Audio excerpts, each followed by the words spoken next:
আজকের এই অনুষ্ঠানের সভাপতি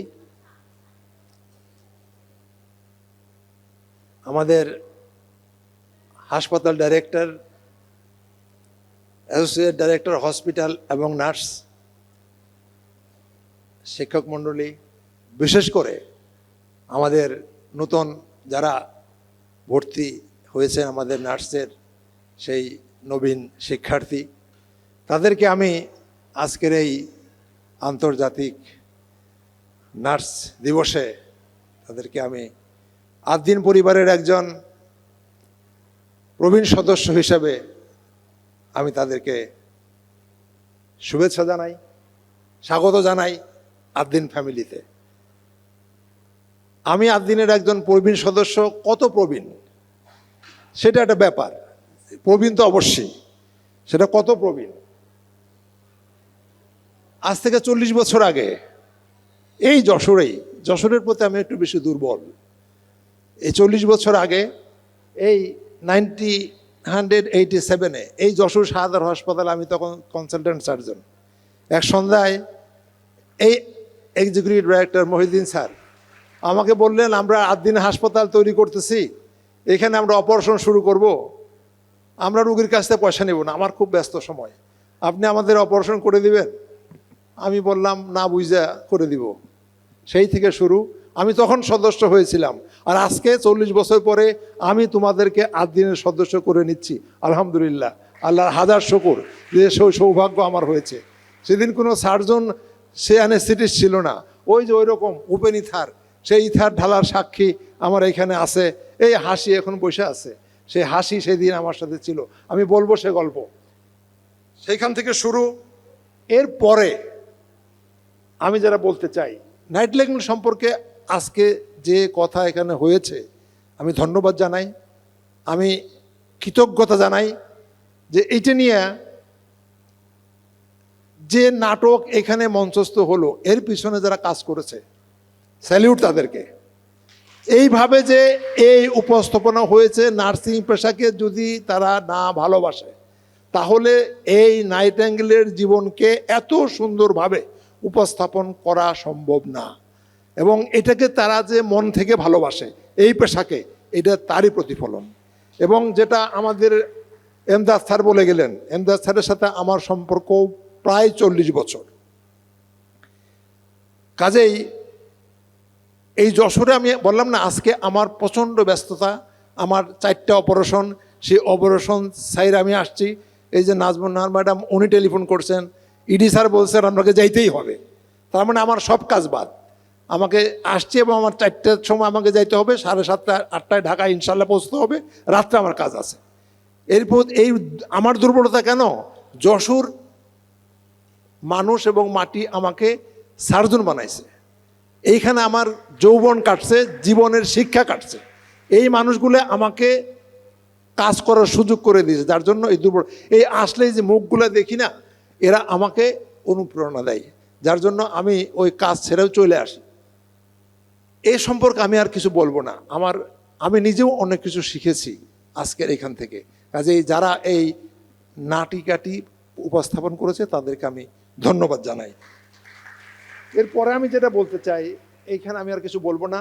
একটা পরিবার, এই একটা পরিবারে না অনেক মানুষ থাকে, এই পরিবারে বাবা মার পরেই যে সম্পর্কটা আসে, সে সম্পর্কটা হলো বোন এবং ভাই। যার জন্য এই যে বোন শব্দটা না, এই শব্দটা না খুব একটা আদরের ডাক। যার জন্য দেখেন এই নার্সিং পেশায় নার্স শব্দটার প্রতিশব্দ কিন্তু সিস্টার, বোন। এবং বোন শব্দটা এত আদরের শব্দটা দেওয়া হয়েছে কেন আমি জানি না। এবং এই শব্দটা আছে বলেই মনে হয়, আমার মনে হয় কি যে এই শব্দটা আছে বলেই হয়তো এই গানটার জন্ম হয়েছিল।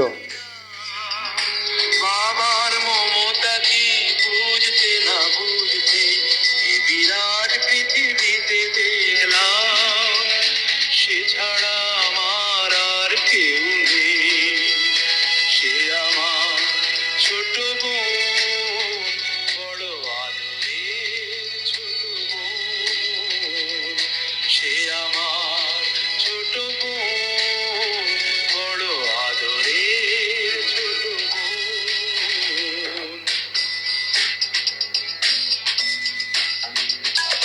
ভালো করে যখন সে কথা শেখেনি, তখন থেকেই সে গেয়ে যেত গান। বাজনার হাত ছিল ভালোই আমার, তার সাথে বাজাতাম দিয়ে মন প্রাণ। রাস্তায় ভিড় করে শুনতো সবাই, অবাক হতো যে কত জ্ঞানী গুণী জন। সে আমার ছোট বোন, বড় আদরের ছোট বোন। আমার মনে হয় এই বোন শব্দটা না এত প্রিয় বলেই বোধহয় এই স্বাস্থ্য খাতের এই সিস্টারদেরকে, নার্সদেরকে সিস্টার ডাকা হয়, আমার তাই মনে হয়। না হলে নার্সের প্রতিশব্দ সিস্টার হইতে পারে না, আমার তাই মনে হয়েছে বলে আমাকে এই কথাটা বলতে হইল। এরপরে যদি আমরা আসি, life is to serve the humanity, এটাই কিন্তু জীবনটা। কেন জীবনটা হইল মানুষকে সার্ভিস দেওয়ার জন্য, এই জন্যই তো মানুষের জীবন। এবং আমরা যারা আছি না, আমরা এই হেলথ ওয়ার্কার, একটা টিম ওয়ার্কে আমরা কাজ করি। এই টিমে কারা কারা থাকে দেখি। এই যে এই টিমে আমরা যারা আছি না, এখানে আমরা যারা আছি, ডাক্তার আছে, আমাদের সিকিউরিটি গার্ড আছে, আমাদের সিস্টাররা আছে, আমাদের জুনিয়র ডাক্তাররা আছে। এই ফ্যামিলি যারা আছে, এর মধ্যে সেন্টার পয়েন্ট করলো রুগীটা। ওই রুগীটা যদি এখানে না থাকে, তাহলে কিন্তু আমাদের কারোর কোনো কাজ নাই, আমাদের কোনো কাজ নাই। একটাই মাত্র উদ্দেশ্য সবার, সেটা হলো ওই পেশেন্ট। এবং এই পেশেন্টকে সার্ভিস আমরা যারা দেই, যেটা অনেকেই বলে গেছেন, এই সার্ভিসের মধ্যে অ্যাজ এ ডক্টর আমরা দেই কয় মিনিট বলে গেছেন, কিন্তু 5 মিনিট 10 মিনিট। ম্যাক্সিমাম সার্ভিস যেটা দেয় 8 ঘন্টা, সেটা হলো আমাদের এই সিস্টার যারা আছে, আমাদের এই বোনরা যারা আছে, তারা কিন্তু ম্যাক্সিমাম সময় ওই রুগীদের সাথে থাকে। আর অন্যান্য যারা আজ আমরা আসি, তারা কিন্তু অত সময় আমরা দেই না। এখন আমরা দেখতে চাই যে এই যে সময়টা আমরা দেই, যারা নতুন যারা আসছি, আমরা যারা, তোমরা এখানে আজকে ভর্তি হলে, তোমাদের রুট ম্যাপটা কি তোমরা করবে, তোমাদের উপর আমাদের রুগীদের কি ভরসা, তোমাদের উপর কতটা আস্থা তোমাদের উপর তারা রাখবে, এই তোমাদের দায়িত্বটা কি, তোমরা কতটা দায়িত্ব তোমাদের উপরে পড়বে, সেটা তোমাদেরকে একটু জানা উচিত। তোমরা আজকে যেখানে আসছো, আমি মনে করি তোমাদের অনেক তো নার্সিং ইনস্টিটিউট আছে, তোমরা দেখবে বাংলাদেশে আজকে এখানে যেভাবে নার্সিং ডেটা তোমরা পালন করা দেখলে, আমি তোমাদেরকে গ্যারান্টি দিয়ে বলতে পারি, এত আন্তরিকভাবে বাংলাদেশের কোনো ইনস্টিটিউটে এরকমভাবে নার্সিং ডে পালন হয় না। তার কারণ এরকমভাবে আন্তরিকভাবে এটাকে কেউ ফিল করে না। এই বাংলাদেশে দিন আজকে 5টা মেডিকেল কলেজ চালাচ্ছে আলহামদুলিল্লাহ, কিন্তু এই 5টা মেডিকেল কলেজ হওয়ার আগেই কিন্তু নার্সিং শুরু হয়েছে, যেটা আমাদের শিলাপুদ্দার বলার চেষ্টা করেছিলেন যে দিন প্রথমে শুরু করেছিল নার্সিং। তার কারণ ওই যে এটি স্যার চিন্তা করেছিলেন যে মানুষ সেবা করতে হলে আগে ওই মানুষটা তৈরি করতে হবে যে মানুষটা রোগীর কাছে বেশি সময় দেয়, সেই জন্যই নার্সিং আগে তৈরি করা হয়েছিল।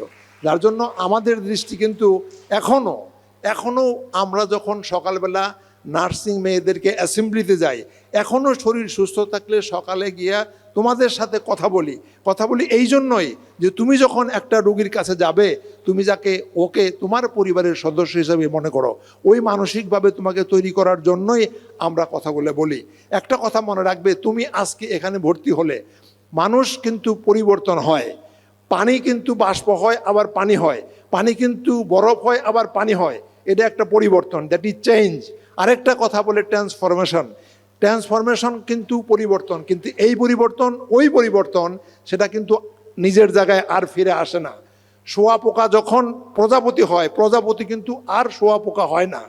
তুমি আজকে এখানে ঢুকেছ, তুমি কিন্তু ইন্টারমিডিয়েট পাস করে এখানে আসছো, তুমি যখন সিস্টার হয়ে 3 বছর পরে সেবিকা কনফার্ম করবে, তুমি কিন্তু আর ইন্টারমিডিয়েট স্টুডেন্ট না, তুমি কিন্তু আরেকটা মানুষ, তুমি কিন্তু আরেকটা মন, তুমি কিন্তু আরেকটা তোমার চিন্তাধারা, তুমি কিন্তু আর ইন্টারমিডিয়েট স্টুডেন্ট না, তুমি কিন্তু পরিবর্তন হবে না, তুমি কিন্তু ট্রান্সফার হবে, তুমি কিন্তু আরেকটা রাইট অ্যাঙ্গেল হয়ে যাবে। সুতরাং তোমার এই পরিবর্তনের জায়গাটা কি হবে, তোমার প্রতি মানুষ কতটা আস্থা রাখবে, তুমি যে একটা ভিন্ন মানুষ হবে, তুমি যে এই আমাদের নাজমুন নাহার ম্যাডামের মতো কবিতা কখন তৈরি করতে পারবে, তুমিও ওই কবিতা লিখতে পারবে যখন ওই মানুষটার গায়ে তোমার হাত পড়বে। আমি সেটাই বলতে চাচ্ছি। তুমি দেখো এখানে অ্যাক্টিভিটিজ অফ নার্স, তোমার কি কাজ তোমাকে করতে হবে, কি কাজ তুমি করবে সেটা তুমি দেখো। এই যে বিছানা তোমার পরিষ্কার করতে হবে, যে বিছানায় একটা অসুস্থ রোগী শোবে, এটা যে কত বিরাট কাজ সেটা তোমাকে বুঝতে হবে। এই যে খাবার দিচ্ছে, একটা অসুস্থ রোগীর যে ঔষধ খাওয়াই দেওয়া, এটা যে কত বড় কাজ সেটা ওই রুগীটাই বোঝে, যে দেখছে সে বোঝে যে এর চেয়ে ভালো কাজ আর আছে কিনা আমার জানা নাই। এই যে দেখো ইন্টারভেনাস ইনজেকশন দিচ্ছে, এই ইনজেকশন একটা মানুষকে বাঁচিয়ে রাখে, এই কাজটা তোমার করতে হবে। এই কাজটা করার জন্য তোমাকে তৈরি হতে হবে। এই যে তৈরি হওয়াটা, এই যে মানসিকভাবে নিজেকে তৈরি করাটা, আজ থেকেই তোমাকে তৈরি হইতে হবে যে এই কাজটা তোমাকে করতে হবে। তার কারণ এই কাজটাই একটা মানুষকে বাঁচিয়ে রাখে, তুমি একটা মানুষের ভরসার জায়গা হবে, এইভাবেই তোমাকে তৈরি হইতে হবে।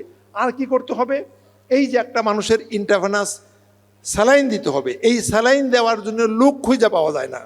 দেখবে এইটা একটা অনেক সফিস্টিকেটেড ওয়ার্ক, খুঁজে পাই না আমরা, একটা ভেইন পাওয়া যায় না। কাজেই তুমি যখন নার্স হবে, দক্ষ নার্স হবে, এই ভেইন খুঁজে পাওয়ার জন্য আমরা বিভিন্ন জায়গায় লোক খুঁজে বেড়াই যে কে ভালো ভেইন খুঁজে পাইতে পারে।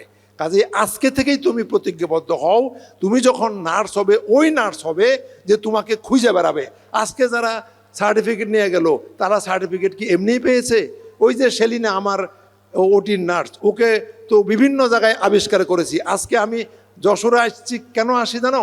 এই যে দেখো, এই যে যারা যারা দেখি তাদের প্রত্যেকে আমার পরিচিত মুখ। তার কারণ যেখানেই যাই, আজকে খুলনা যাই, আজকে কুষ্টিয়া যাই, আজকে যেখানেই যাই কিছু কিছু লোক আমি পাই যারা অনেক দিনের 30 বছরের পরিচিত। কাজেই ওরা একদিনে জন্ম নিয়ে একদিনে হয় নাই। এই যে দেখো এখানে এই যে খাবারটা দিচ্ছে, এই যে দেখো কি করতে হবে তোমাকে, এই অসুস্থ রোগীর মুখের ময়লা পরিষ্কার করছে একটা সেবিকা, একটা নার্স। এটা যে তোমার, তুমি যদি ধর্মের দিক থেকেও বলো, তুমি কিচ্ছু চিন্তা করো না, এইটা যে কত বড় সেবা। ধর্মের দিক দিয়ে বললেও এটা তোমার মেডিকেল লাইন তুমি ভুলে যাও, একটা ধর্মের দিক দিয়েও চিন্তা করো, এর চেয়ে বড় কোনো সেবা হইতে পারে না আমি মনে করি। এরপরে যদি তুমি চিন্তা করো একটা মানুষের ড্রেস ঠিক করে দেওয়া, সেটাও তোমার কাজ, সেটাও তোমাকেই করতে হবে। আরেকটা কাজ দেখো, আস্থা একটা বিরাট ব্যাপার। তোমার একটা হাত যখন একটা রোগীর গায়ে পড়বে, ওই হাতটা তুমি হওয়ার চেষ্টা করো যে তোমার হাত তাকে ভরসা দিবে। তুমি আজকের ইন্টারমিডিয়েট স্টুডেন্ট, বাট যখন তুমি নার্স হবে, তোমার একটা হাত একটা ভরসার হাত হিসাবে তার গায়ের উপরে পড়বে। তোমার এই যে মেডিসিনগুলো তুমি তাকে বুঝিয়ে দিবে যে এই মেডিসিনটা এত ঘন্টা পরে খাবেন, এই মেডিসিনটা অত ঘন্টা পরে খাবেন, এই দায়িত্ব তোমার উপরে পড়বে। কাজে ওইভাবেই তোমাকে তৈরি হইতে হবে, তোমাকে এইভাবে তৈরি হইতে হবে। এই যে টেম্পারেচার দেখে, টেম্পারেচার দেখার দায়িত্ব তোমার। তুমি যদি ভুল টেম্পারেচার দেখে আমি ডাক্তার আমাকে দাও, ওই রোগীর চিকিৎসা হবে না। সুতরাং তোমাকে ওই রকমভাবেই তৈরি হইতে হবে। তোমাকে কিভাবে তৈরি হইতে হবে? এইভাবেই তৈরি হইতে হবে। আরেকটা কাজ দেখো, ব্লাড প্রেশার মেনটেন করে কারা, তোমাদেরকে করতে হবে। আরেকটা কাজ দেখো, পালস তোমাকে গিয়ে দেখতে হবে। আরেকটা ইম্পর্টেন্ট কাজ যেটা তোমরাই করে থাকো, স্টেরিলিটি মেনটেন করে কারা, আমার ট্রলিকে দেয়, ট্রলি তো তোমরাই দাও। সুতরাং এইখানে যদি মেনটেন না করো, জীবন বাঁচানোর দায়িত্ব তোমার, এটা তোমরাই করো। এই যে এই কাজটাও তোমরাই করো। আমি আরেকটা বলতে চাই, এগুলা তোমরাই করো। এই যে একটা বাচ্চা নবজাতক শিশুকে যখন জন্মগ্রহণ করে তাকে যে মেনটেন করো, তোমরাই করো, সব দেখিয়েছো তোমরা, ডায়ালাইসিস তোমরাই করো। এইবার আমি একটা লাইভ স্লাইড দেখাইতে চাই। তোমরা যে যেখান থেকে আছো, আমরা এই বাংলাদেশে খুব ভালো ফ্যামিলির থেকে আমরা আসি না, খুব ভালো পরিবার থেকে আসি না। আমরা মনে করি আমার বাবা গরিব, আমার জন্ম ওইখানে, আমার এইটা নাই, আমার সেইটা নাই। ফরগেট, ওইটা তুমি ভুলে যাও। যেখানেই তোমার জন্ম হোক, যত গরিবই তোমার অবস্থা থাকুক, তুমি সেটা ভুলে যাও। তুমি বাংলা পড়তে পারো, তুমি ইন্টারমিডিয়েট পাস করেছো, তুমি এখানে ভর্তি হয়েছো, you are sufficient to become a very good nurse. তুমিই নাইটিঙ্গেল হতে পারো, তুমিই জীবনে ভালো নার্স হইতে পারো। 8 দিনের যে ফ্যাসিলিটিস আছে, এই ফ্যাসিলিটিস তুমি এনজয় করে এই বাংলাদেশে, এই পৃথিবীর একটা বেস্ট নার্স হিসেবে তোমার প্রতিষ্ঠিত হইতে পারে। সুতরাং সেই যোগ্যতা তোমার আছে, এই বিশ্বাস করো, এই বিশ্বাস নিয়ে সামনে এগিয়ে যাও। ইনশাআল্লাহ তোমার জীবন প্রস্ফুটিত হবে, তোমার পরিবার প্রস্ফুটিত হবে এবং তুমি প্রস্ফুটিত হবে, এবং আগামী দিনে একদম ভালো সফল নার্স হিসাবে প্রতিষ্ঠিত হবে। নিজেকে তুমি প্রতিষ্ঠিত করবে, 8 দিনের সুনাম হবে, আমাদের সুনাম হবে। সেই স্বপ্ন দেখি, সেই স্বপ্ন দেখেই 8 দিন পরিবারের সদস্য হিসাবে তোমাদেরকে নিয়ে আমরা গর্ব করব। সেই স্বপ্ন দেখেই আমি আমার কথা শেষ করছি এবং সবাইকে ধন্যবাদ জানিয়ে আমি আমার বক্তব্য শেষ করছি। ধন্যবাদ।